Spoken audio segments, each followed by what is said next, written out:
Namaste and welcome to this exciting episode of Satyology Debunking Mythology. Satyology means science of truth or study of truth. Opposite of that is mythology or mythology, depending on who is speaking the English. Means a study or science of fake lie or imagination. Never call history, itihas from Ramayana, Mahabharata and Puran as mythology. Because if you call it, you are automatically saying it is not real.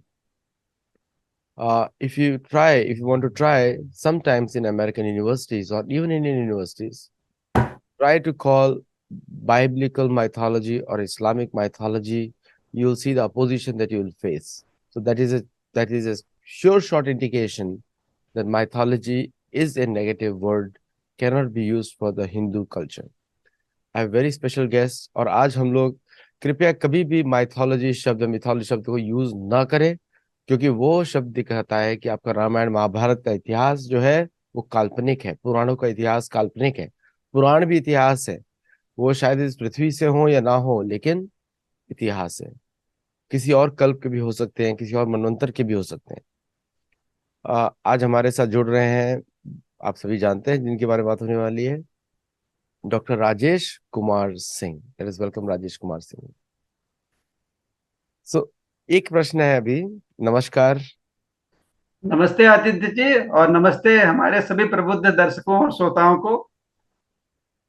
तो एक प्रश्न आता है, हमारे शास्त्रों में बोला जाता है कि महादेव को और विष्णु को कंपेयर ना करें, और दूसरा बोला जाता है कि हमारे आचार्य बोलते हैं उनको कंपैरिजन करना एक अपराध भी माना जाता है शास्त्रों में, जो उसका पालन करें उनके लिए बोल रहा हूँ।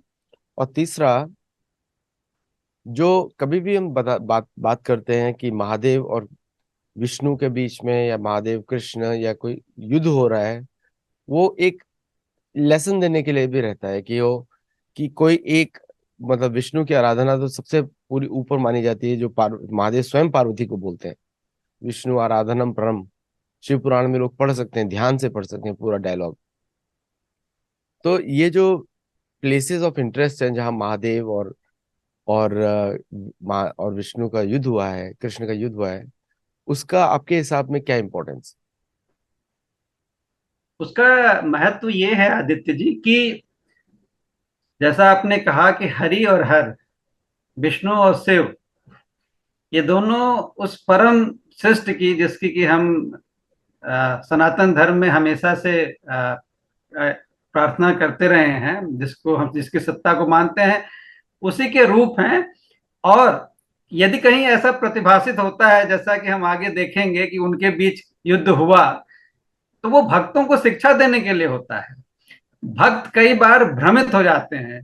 जो वरदान किसी एक आराध्य ने दिया हो, चाहे वो ब्रह्मा हो या विष्णु हो या फिर महादेव हो, आप हमने कई बार ये देखा है कि भक्त जब भी सत्ता मिलती है, ये उनको मिलता है, तो उसका कई लोग सदुपयोग नहीं कर पाते हैं।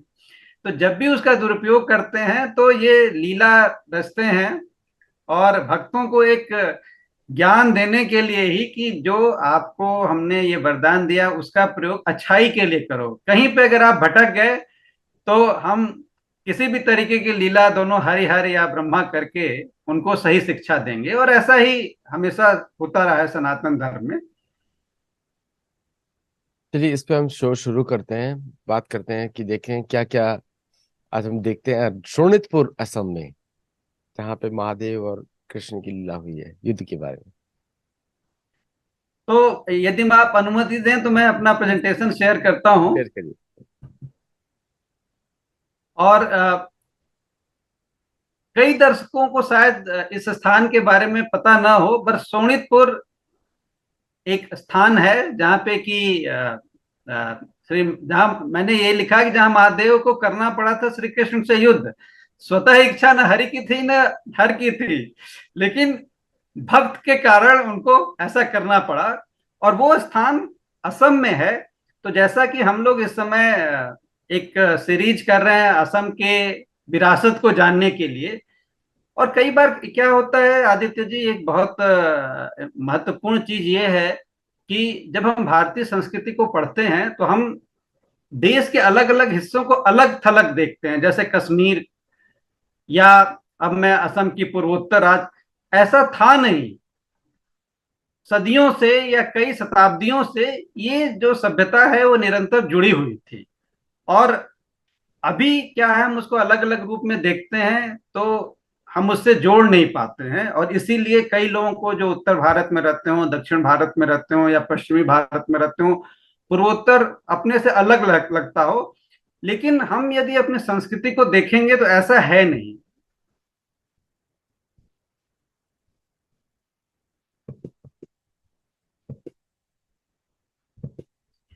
तो यदि आप अभी स्क्रीन पे देखें तो यह स्थान शोणितपुर जो है, जब मैं वहां पे गया तो उस स्थान की चर्चा मैं करूंगा। वो यहाँ पे आप देखेंगे कि एक युद्ध का दृश्य है, और दर्शक ये देखेंगे कि महादेव त्रिशूल लेके अपने एक बहुत ही आक्रमण की मुद्रा पे श्री कृष्ण की ओर देख रहे हैं, और श्री कृष्ण का भी सुदर्शन चक्र और तलवार उनके ऊपर आक्रमण करने के लिए तैयार है। और ब्रह्मा जी आकर उनको रोकने की कोशिश कर रहे हैं। और यदि हम देखें तो शिव के पास एक योद्धा बैठा हुआ है, पराजित सा, हारा हुआ सा, और वो पीछे है, अपनी रक्षा करने की प्रार्थना कर रहा है।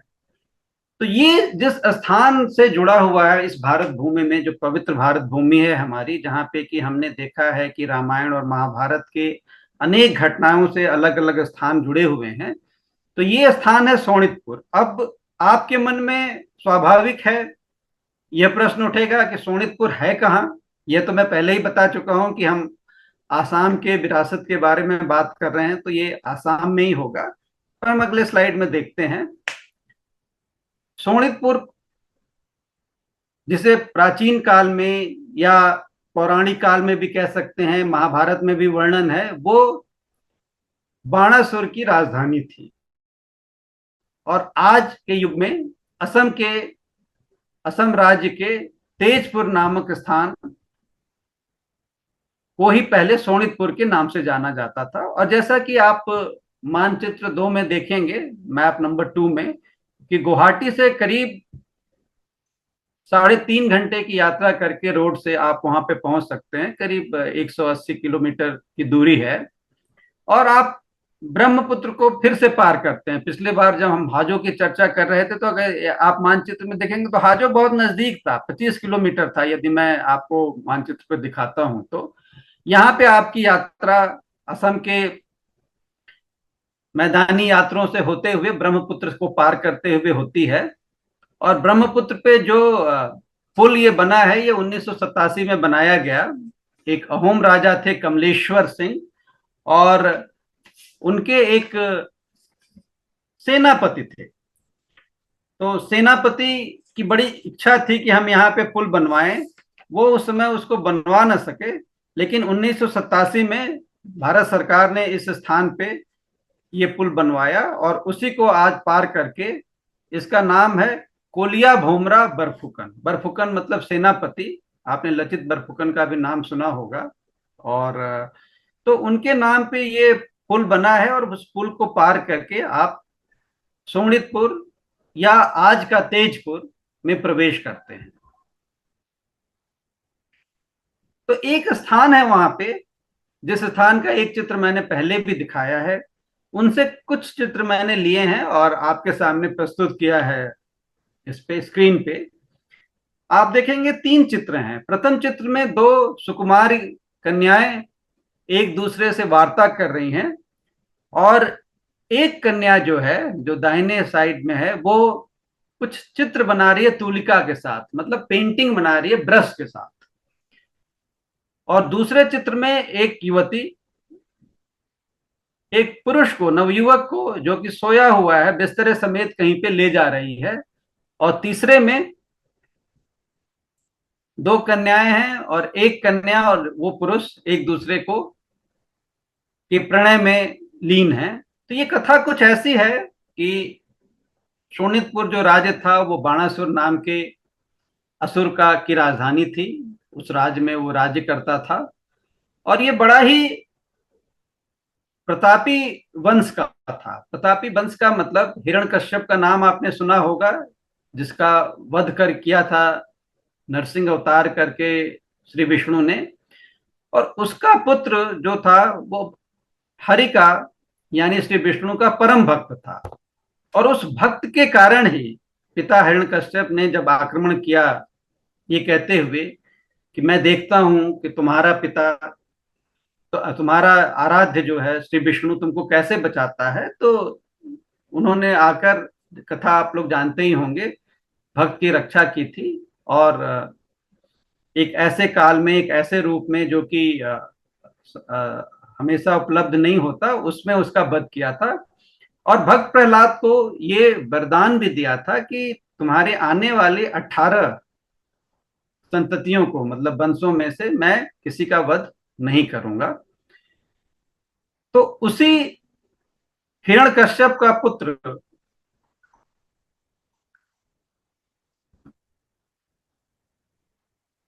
के वंशज में बलि हुए, राजा बलि, और राजा बलि का पुत्र था बाणासुर।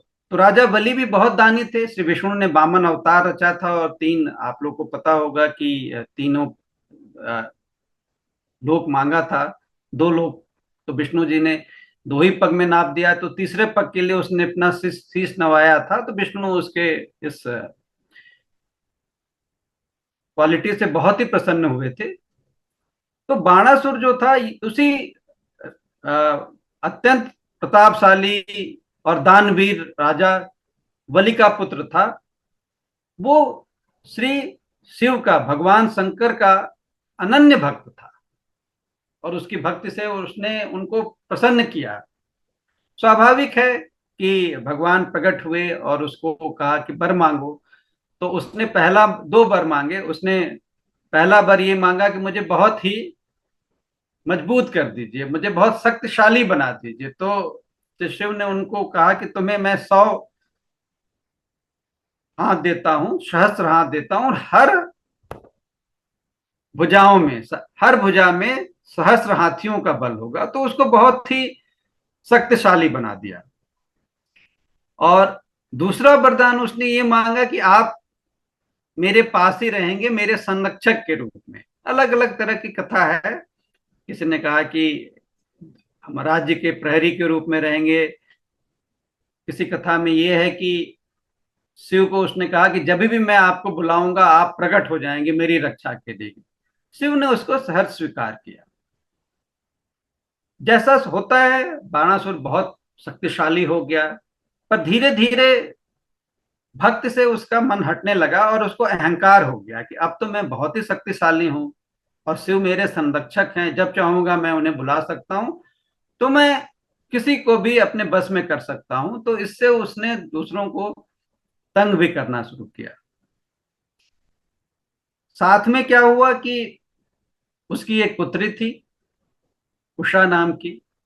उसने एक दिन स्वप्न देखा, और उस स्वप्न में एक नवयुवक को देखा जिससे कि उससे अनुराग हो गया, प्रेम हो गया। और उसने अपनी सखी, जो सहेली थी, मित्र थी, उसका नाम था चित्रलेखा, उसको इस बारे में बताया कि मैंने स्वप्न में एक सुंदर युवक को देखा है, और मैं उस पर मुग्ध हूं, पर मैं जानती नहीं वो कौन हो। तो चित्रलेखा बहुत गुणी कन्या थी, और वो मन की बात जान के और बताने से चित्र में जो भी व्यक्ति का वर्णन है उसको एक चित्र का अंकन करती थी। इसलिए उसका नाम भी था चित्रलेखा, जो कि चित्र को लिख सके या अंकित कर सके। और यही आप चित्र संख्या 1 में ये दृश्य देख रहे हैं। तो जैसा वर्णन उषा ने किया, उसी अनुरूप चित्रलेखा ने एक चित्र बनाया, और फिर उसको देखकर उन दोनों को और लोगों से पूछने पे पता चला कि ये नवयुवक जो है वो अनिरुद्ध है, और श्री कृष्ण जो कि द्वारकाधीश थे उस समय, उनका पौत्र है, यानी उनके पुत्र प्रद्युम्न का पुत्र अनिरुद्ध है। अब अपनी सखी की इच्छा अनुसार उषा चाहती थी कि मैं अनिरुद्ध से मिलूं। चित्रलेखा में कई यौगिक गुण थे। उनमें एक गुण ये भी था कि वो उस पुरुष को सोते हुए ही अनिरुद्ध को द्वारका से अपनी योग माया से शोणितपुर ले आई।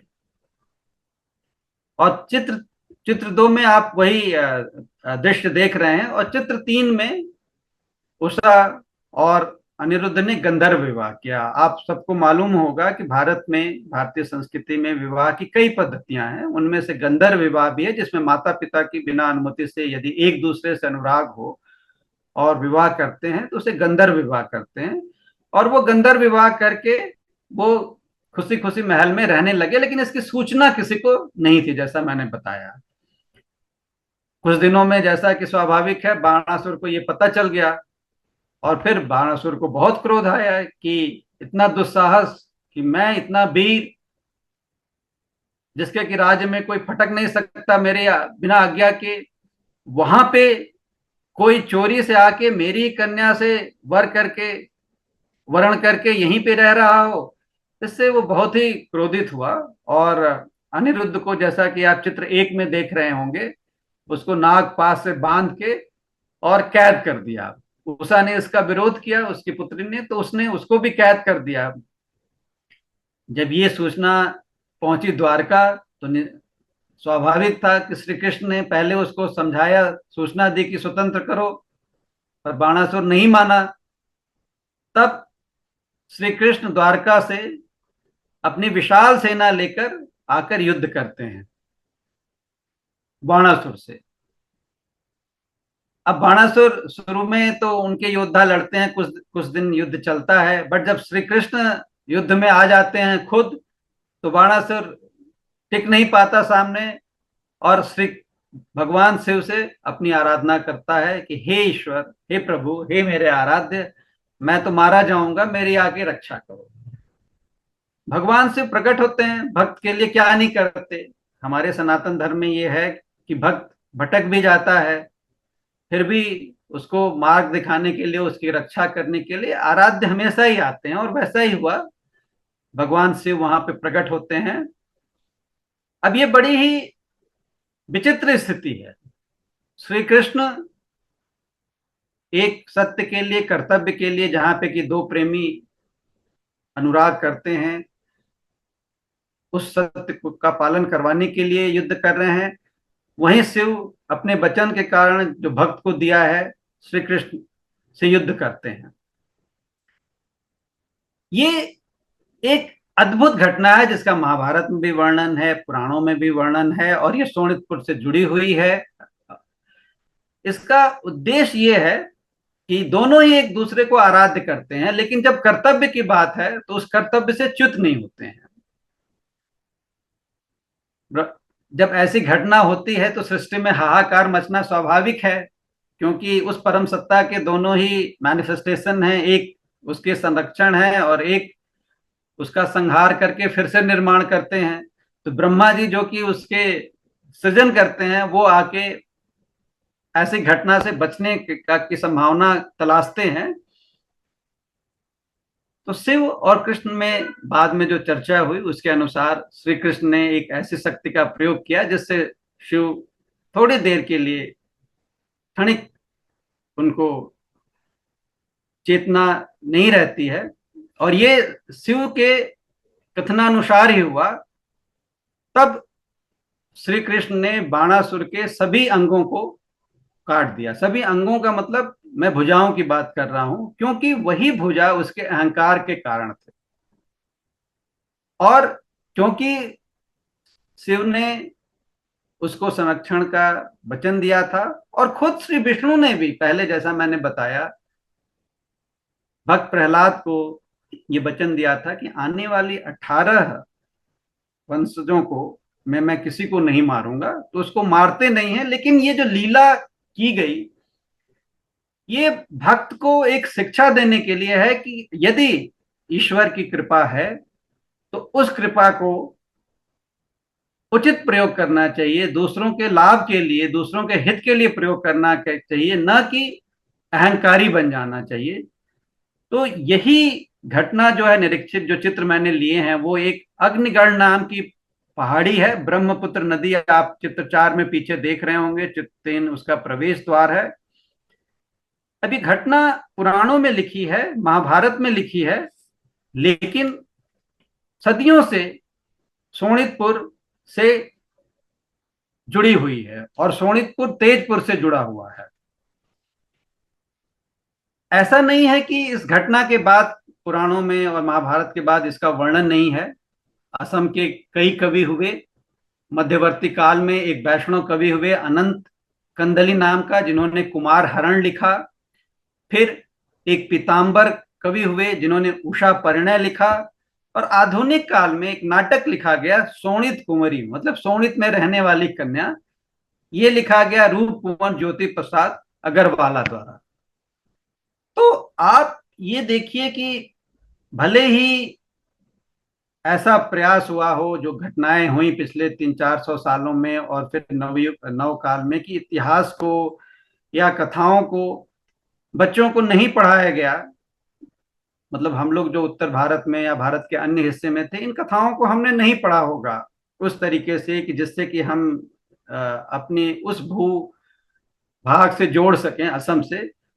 लेकिन ये कथाएं क्योंकि हुई हैं, इतिहास का हिस्सा हैं, तो वो किन्हीं न किन्हीं स्थानों से जुड़ी हुई हैं और मानव चेतना में कहीं ना कहीं से अंकित हैं। और वो जब फिर उभरने का मौका मिलता है, जिस शक्तियों को सनातन विचारधारा को कहीं दबाया गया, वो जब फिर से अपना स्थान पाती है तो वो फिर उसको दिखाती है। और इसीलिए अग्निगढ़ नामक का स्थान, जो कि ब्रह्मपुत्र के किनारे है, एक काफी ऊंची पहाड़ी से ये मैंने चित्र लिया है, वो वहीं पे ये अंकित है। और जैसा कि मैंने कहा कि जो परंपराएं चली हैं, तो भारत में इस हिस्से में भी राजा हुए। उन राजाओं के बारे में हम भले ही ना जाने, लेकिन उन्होंने मंदिर बनवाया। मंदिरों का जब हम वर्णन करते हैं तो आप ये देखिए कि जो अवशेष हैं, वो उन कथाओं को चीख चीख कर बताने की कोशिश करते हैं। पुस्तकों से तो हमने मान लीजिए कुछ समय के लिए उसको मिटा दिया हो, लेकिन उस काल में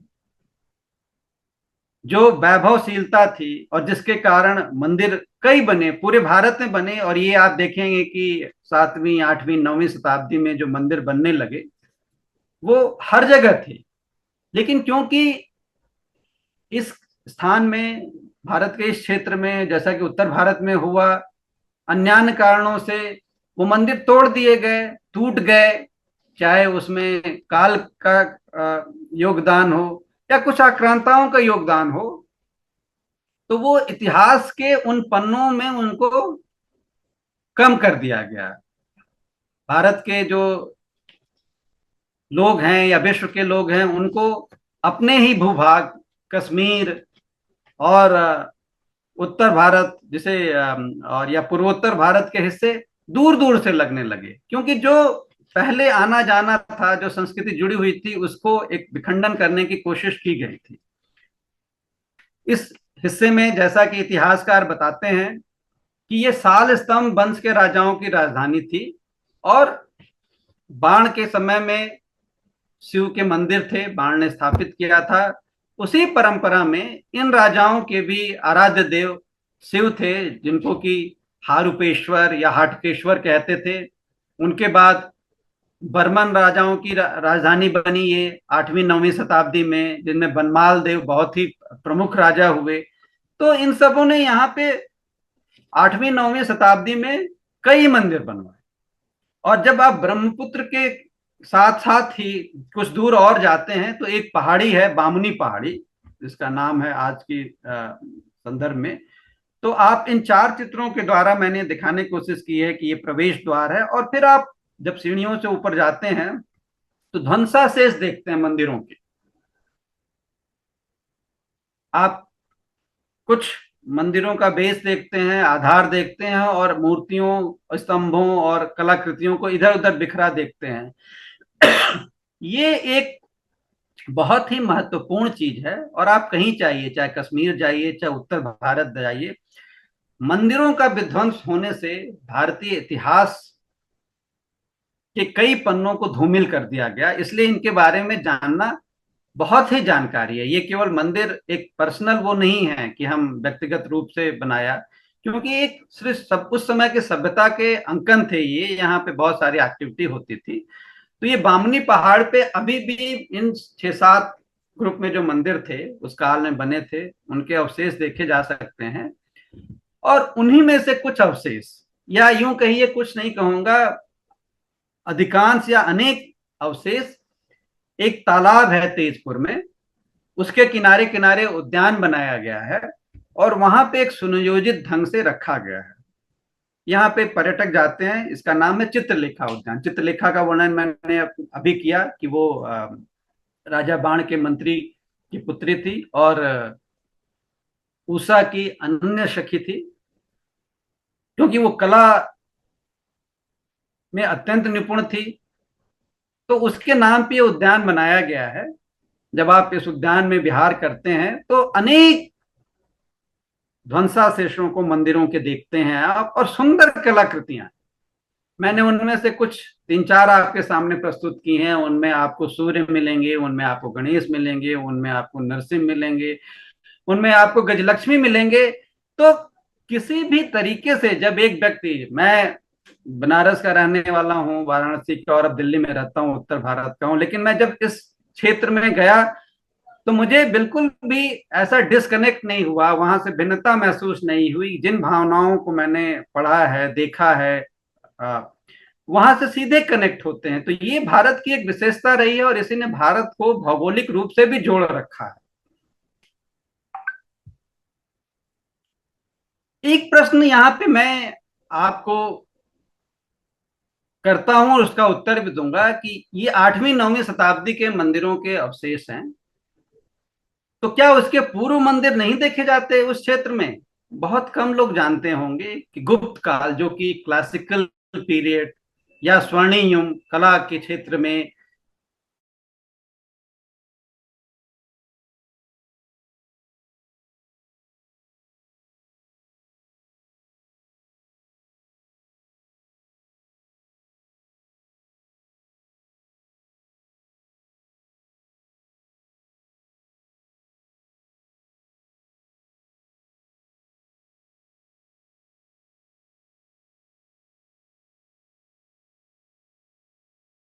इसको देखते ही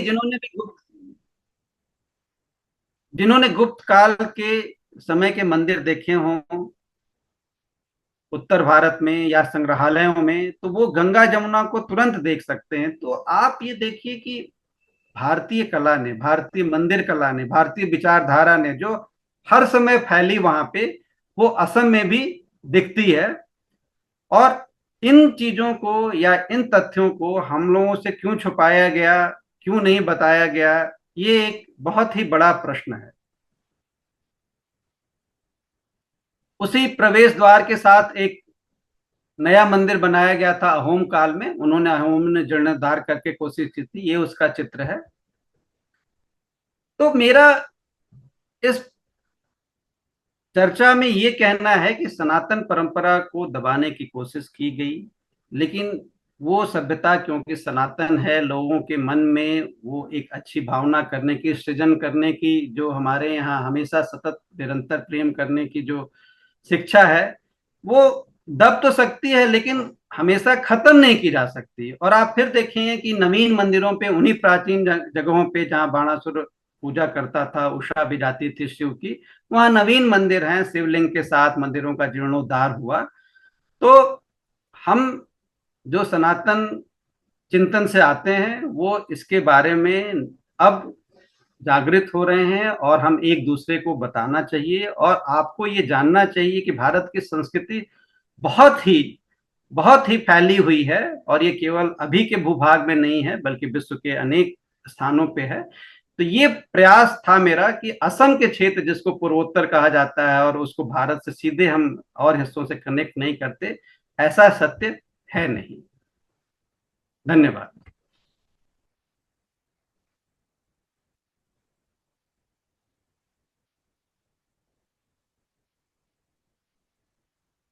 या नमस्ते राजेश जी, बहुत ही अच्छा प्रेजेंटेशन।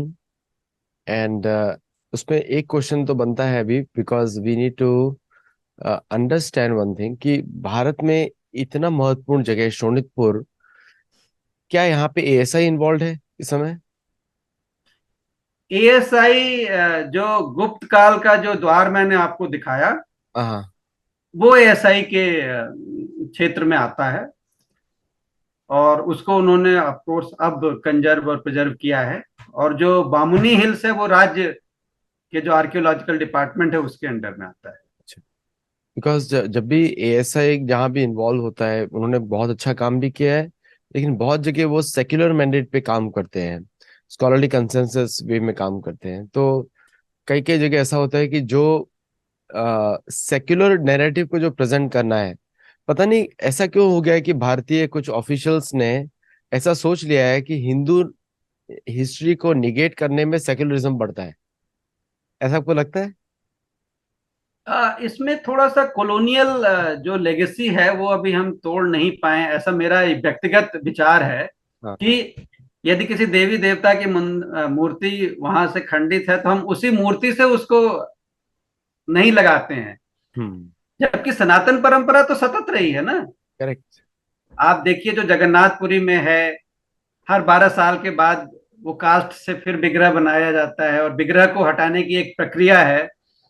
तो ये एक कॉलोनियल फीलिंग है कि जो मूर्तियां हैं उनको हम वहां स्थापित एक नवीन नहीं कर सकते। तो हम लोग का ये प्रयास रहेगा कि जो विखंडित मूर्तियां हैं जहाँ पे उनको पुनः उसी मटेरियल से अरे उनसे लगाना चाहिए, क्योंकि जो कला थी उसमें भावना भी थी।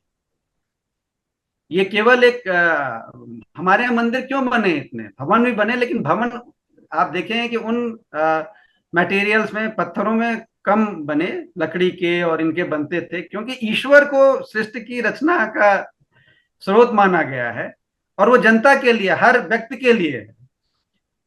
और अगर ये मंदिर नहीं होते, बामुनी हिल्स वाले या इवन दा पर्वतिया के, जिसका कि नाम मैंने भी कुछ वर्षों पहले ही सुना था, हम कैसे कनेक्ट करते? हम तो मान लेते कि नहीं ये भारतीय संस्कृति से तो जुड़े ही नहीं है। ये अजीब विडंबना है। और जैसे आपने मंदिरों के ये मंदिर दिखाए आपने, जैसे लोग लोग चाहेंगे कि पौराणिक स्टोरी से कवर करें, तो और ऑल्सो ज्योग्राफी में शोणितपुर आप सर्च कर सकते हैं। वहां पे गुवाहाटी से कितना दूर माना जाएगा इसको? गुवाहाटी से ये 182 किलोमीटर है। किस दिशा में? अ, ये पूर्व दिशा में है। पूर्व दिशा। और पूर्व दिशा में और नौगांव होते हुए आप जाएंगे और अरुणाचल की तलहटी में है तेज। अगर आपको अरुणाचल जाना हो तो तेजपुर जाएंगे। तेजपुर के फिर पास माना जाएगा फिर इसको, हाँ? तेजपुर ही है सोनितपुर। अच्छा, तेजपुर। हाँ, आज का तेजपुर ही सोनितपुर है। एक्चुअली सोनित मतलब असमिया में लहू होता है, हाँ। और तेज का मतलब भी लहू होता है। तो एक कवि थे, उन्होंने लिखा कि तेजपुर नामा नगरी एता, मतलब सोनितपुर के बारे में उन्होंने लिखा कि ये नगरी एकदम तेज से, लोहित से वो है। उस युद्ध से लिखा होगा वीर के उसमें। तो कदाचित ऐसा मानना है कि उसी समय से ये तेजपुर को, शोणितपुर सोनितपुर को तेजपुर जाना जाने लगा। जाने जाना। हाँ, क्योंकि उधर लोग जा सकते हैं और इसलिए बड़ा आसान है। वो तो एयरपोर्ट है, डायरेक्टली एयरपोर्ट है वो तो वहां पे। हाँ, वहाँ एयरपोर्ट है। और यदि एयरपोर्ट मान लीजिए किसी के कारण वातावरण का नहीं भी होता है, तो रोड के रास्ते तो बड़ा सुगम है। बहुत सुगम। आप आजकल तो भारतवर्ष में हर जगह सड़क यातायात बहुत ही सुगम हो गया है, रास्ते बहुत अच्छे बन गए हैं पिछले कई वर्षों में, और मैं खुद गया हूँ रोड के माध्यम से ही। तो बड़ी सुगमता से जा सकते हैं और 2-3 दिन अवश्य बिता सकते हैं। और अगर हम इस जगह पे इसका जो अगर हम महत्व देखें, महत्ता, मतलब इस जगह पे जाने से लोगों को क्या कर्म का फल मिलता है, उसके बारे में आपने देखा है, सोचा है कभी, या पढ़ा है कहीं पे? अ, उस प्रकार से तीर्थ के हिसाब से तो मैंने नहीं पढ़ा है, लेकिन इसके दो महत्व मैं फिर से कहूंगा। एक तो आप ये देखिए कि श्री कृष्ण द्वारिका में राज्य करते थे। द्वारिका कहाँ है? बिल्कुल पश्चिमी हिस्से में भारत के। और श्री कृष्ण यही नहीं आए, मतलब तेजपुर का जुड़ाव है द्वारका से, बहुत कम लोग जानते होंगे। आप और पूर्व में जाइए, मालिनी थान है, उसकी कभी मैं चर्चा करूंगा। उसके भी आगे जाइए तो रुक्मिणी का स्थान है, जहां रुक्मिणी थी, अरुणाचल के भी पूर्व में। तो ये खुद में ही एक बड़ा तीर्थ है, जहां पे कि उषा और अनिरुद्ध का प्रणय हुआ, और शिव और श्री कृष्ण ने भक्तों को शिक्षा देने के लिए ये लीला रची कि अपने कर्तव्य का निर्वहन करते हुए भी ईश्वर कैसे भक्तों को ज्ञान दे सकता है। ये अपने में तो बहुत बड़ा तीर्थ है। और तो यहाँ मैं ये पे नहीं कहता कि केवल मोक्ष के ही उससे जाइए, जहां पे ऐसा हो कर्म का इससे बड़ा मतलब उदाहरण बहुत कम होंगे। जहां की जिस तरीके से कुरुक्षेत्र है, उससे कम महत्वपूर्ण नहीं समझ में आता। हम आज भी कुरुक्षेत्र की बात करते हैं कि अर्जुन को भ्रम हो गया था, और उस दृष्टि से श्री कृष्ण ने गीता दिया। यहाँ पे आप देखिए कि हरि और हर का युद्ध हुआ हो, तो ये तो तीर्थ ही है। तो और मोक्ष मिले न मिले, अगर कर्म चक्षु खुल जाए तो मोक्ष ही है। ईश्वर के अंश हो जाते हैं आप। बिल्कुल, एक्चुअली एक्चुअली अगर शास्त्रों में देखेंगे कि हरि और हर की जो लीला देखने पर दोनों में विश्वास जागृत भी हो जाता है। और एक इसमें और भी इम्पोर्टेंट एक क्वेश्चन और भी आता है कि यहाँ से आपने बताया जो गुवाहाटी है 180 किलोमीटर पश्चिम में है तेजपुर से, शोणितपुर या जी। तेजपुर से 180 किलोमीटर पूर्व पश्चिमी दिशा में है। और आपने द्वारका के साथ उसका लिंक बताया। और मुझे सबसे अच्छा महत्वपूर्ण लगा ये, क्या ये पहाड़ों में जगह है कि पहाड़ों से नीचे है? ये जगह तो समतल पे है, ब्रह्मपुत्र को पार करते ही। लेकिन जो ये पहाड़ी है ना, ये अग्निगढ़ जैसे है। हाँ। जैसे बाणासुर की राजधानी मानते हैं, जहां पे ये घटना हुई। उसके बाद मामुनी पहाड़ी, वो भी थोड़ी पहाड़ी है, ऊंचाई पे 300 फुट की ऊंचाई पे है। और सरोवर कई हैं, आपको हरजर सरोवर मिलेगा, पद्म पुखरी, पुखरी उसको तालाब को बोलते हैं, तो वो मिलेगा। तो जल और पहाड़ियां, मतलब ये पहाड़ी पे पूरा तेजपुर शहर नहीं है, तेजपुर मैदान में है, लेकिन क्यों अरुणाचल की शुरुआत वहीं से होती है। आप जब तेजपुर अरुणाचल जाना हो कभी, अगर आप जाएं, तो आप तेजपुर जाएंगे और वहां से भलूकपांग अरुणाचल का पहला शहर है। ये मेरा मेरा एक बड़े दिमाग में एक आ रहा था, क्योंकि बहुत सारे भारत के जो मंदिर हैं, तीर्थ स्थल हैं, गवर्नमेंट के कंट्रोल में हैं। क्यों ना भारत के जो प्राइवेट सिटीजन्स हैं वो एक बीड़ा उठाएं तीर्थ सेवा करने का, जिसमें वो तीर्थ का डेवलपमेंट करें। और जितना भी डोनेशन है, एक अलग से वो लोग हुंडी भी लगा सकते हैं कि जो इंस्टेड ऑफ मंदिर को देने से एक हुंडी में दे दें, जिससे भक्तों का भी कल्याण हो। क्योंकि बहुत सारे पुजारियों को जो सैलरी मिलती है वो सिर्फ 5,000 रुपये महीना, 7,000 रुपये महीना, मैक्सिमम 15,000 रुपये महीना, बहुत ही कम होती है। जिससे कि जो ब्राह्मण लोग हैं अपना कार्य नहीं कर सकते, पुजारी भी अपना कार्य नहीं करते, उनको दो दो जॉब्स करनी पड़ती है। एक गवर्नमेंट जॉब करते हैं, फिर शाम को उधर कार्य करते हैं। तो इस बारे में आप क्या सोचते हैं? क्योंकि ये विषय बहुत इंपॉर्टेंट है कि जब तक कि हम प्राइवेट धन को, जो जो तीर्थ यात्री अपने कर्म शुद्धि के लिए करना चाहें, क्योंकि जब आप गवर्नमेंट के देते तो कर्म शुद्धि नहीं हुई, फिर उसका कर्म और भी बढ़ गया क्योंकि गवर्नमेंट का भी कर्म आ गया। तो अभी इस बारे में आप क्या बोलना चाहेंगे, क्योंकि ये बड़ा संवेदनशील मुद्दा भी है।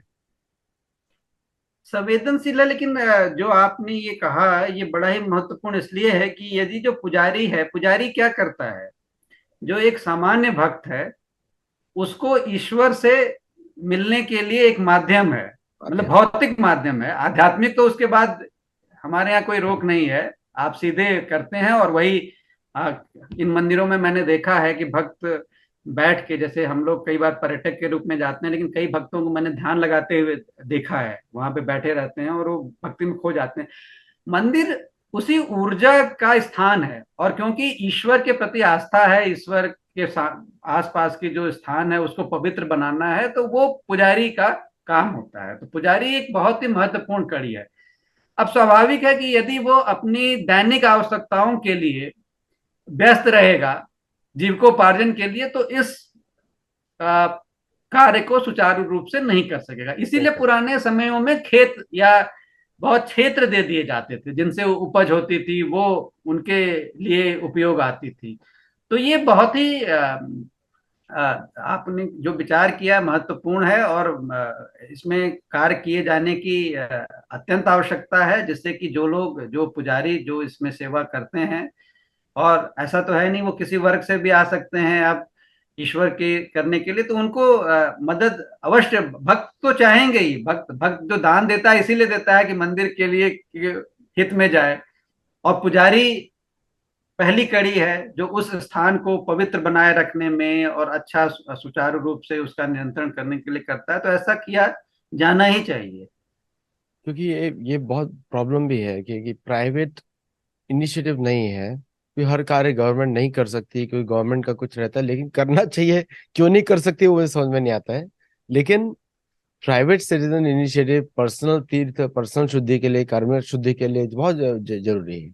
क्योंकि जो पुरुषार्थ है, धर्म अर्थ काम मोक्ष, इन चारों में तीर्थ यात्रा का बहुत महत्व दिया गया है, चारों को करने के लिए। और ऐसे तीर्थों को जाकर वहां पे पर्सनली इन्वॉल्व होना, वहां पे सफाई रखने के लिए नया आर्किटेक्चर, या ये लोग भूल गए हैं। कभी कभी भक्त, भगवान की सेवा से भी ज्यादा अच्छी होती है भक्त की सेवा। तो वहां पे इतने सारे भक्त आ रहे हैं, तो उनकी सेवा के लिए अच्छे शौचालय बनाए जाएं, जैसे कि लोग रहना चाहते हैं सिटीज में, अच्छे मॉडर्न शौचालय वैसे भक्तों के लिए भी बनाए जाए। और पूरा अरेंजमेंट किया जाए कि किस तरह वो शौच जो है एकदम क्लीन हो, ताकि लोगों को और भी मदद मिले। और इस तरह के अनेक कार्य भक्त की सेवा के लिए यूज हो सकते हैं। या फिर शोणितपुर जाके लोग मुख्य मतलब फ्री भोजन की व्यवस्था करें, जबकि वो भी बहुत जरूरी है कि तीर्थ यात्रियों को मुफ्त में खिचड़ी, सरल हो, खिचड़ी या हलवा हो बस, लेकिन एक अच्छे किचन से हो जो कि एकदम क्वालिटी स्टैंडर्ड सेटअप कर दे। तो इन तीर्थों का भी उद्धार होगा, ज्यादा लोग आएंगे, और साथ में जो धर्म को छोड़ चुके हैं वो लोग भी वापस धर्म की तरफ आकर्षित हो सकते हैं। तो आपके क्या बोलने बिल, डिसाइड करेंगे प्लीज। बिल्कुल सत्य है आदित्य जी। इसमें मेरा ये कहना है कि सूचना ही नहीं है, मतलब सूचना ही नहीं है। देखिए जैसे आपके मन में भी आया कि सोनितपुर कहाँ है, और कुछ वर्षों पहले मैं भी नहीं जानता था, तेजपुर तो जानता था लेकिन ये नहीं जानता था, पढ़ा था मैंने बाणासुर के बारे में, महाभारत जब पढ़ा था।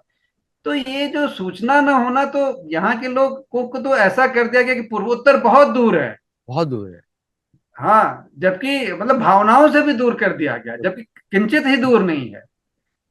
नहीं, मेरू मेरा पर्वत यही का उद्देश्य इसीलिए है। और आप ये देखिए कि होम राजा आए, मैं अगले 2-3 वार्ताओं में चर्चा करूंगा, 12वीं 13वीं 1210-15 के आसपास होम भी आए, वो यहाँ समा गए, उन्होंने सारी संस्कृति में घुल मिल गए और मंदिर बनवाए। आप जब उस क्षेत्र में जाएंगे जो अपर असम जिसे कहते हैं, मैं स्थानों का नाम जोरहाट है, शिव सागर है, वहां होंगे मंदिर है। इन स्थानों पे मंदिर क्यों टूट गए? आक्रांता भी उसी समय आए जिन्होंने आक्रमण किया। तो और मंदिर टूट गए या सभ्यता को विखंडित किया गया, तो हमने उसको अपने पाठ्यक्रम से भी हटा दिया गया, हमने मानसिकता से उससे हटा गया, और इतना दूर कर दिया जितना कि अगर आपको मोनालिसा की पेंटिंग देने जाना लूर, वो दूर नहीं लगेगा, आप फ्रांस चले जाते हैं। बट तेजपुर कहाँ पे है, ये अभी हमारे मन में संदेह होता है। तो ये एक बड़ा महत्वपूर्ण प्रश्न है, और मेरा सारा प्रयास यही है कि ये सब नजदीक लगने लगे, अपने थे अपने लगने लगे, दूर नहीं लगे हैं। और अभी जैसे मेरू पर्वत को हमने बहुत दूर कर दिया, जबकि सिर्फ 1400 किलोमीटर है वो वहां से, हस्तिनापुर से नॉर्थ में। हमने इसको इधर इतना दूर कर दिया। और अमेरिका में लोग 2000 मील ट्रैवल करते हैं, और लोग बोलते हैं कुछ भी ट्रैवल ही नहीं हुआ 6 घंटे में। हाँ दूसरे देशों में सत्य है। छोटा कर दिया। ऑस्ट्रेलिया में लोग ईस्ट कोस्ट से वेस्ट कोस्ट चले जाते हैं, चपटा है ऑस्ट्रेलिया का लंबाई, ऐसे सैंडविच के जैसा है। और तो और भारत में तेजपुर तो ज्यादा दूर है भी नहीं, और वहां पे तेजपुर राजधानी भी चलती है एक। तेजपुर बिल्कुल भी जाना कठिन नहीं है, लेकिन क्या है कि हम हमारे विचार में वो आता ही नहीं वो स्थान, जबकि वो सांस्कृतिक रूप से भी जुड़ा है। वहां पे जाने पे आप ब्रह्मपुत्र देखते हैं, बड़ा नद्य है, और पुल तो बहुत पहले से बना है, वहाँ तालाब हैं छोटे, और ऐसा नहीं है, वहाँ के लोकल प्रशासन ने काफी अच्छा डेवलप भी किया है, ये जो मतलब सुचारू रूप से रखा है।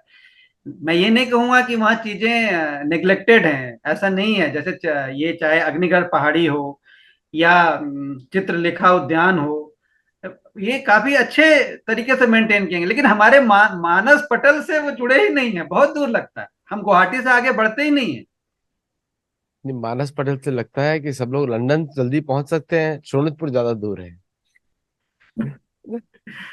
तो बहुत बहुत धन्यवाद आपका आने के लिए और बहुत ही महत्वपूर्ण जानकारी शेयर करने के लिए। राजेश कुमार जी की प्लेलिस्ट है चैनल पे, जरूर सब लोग देखिए।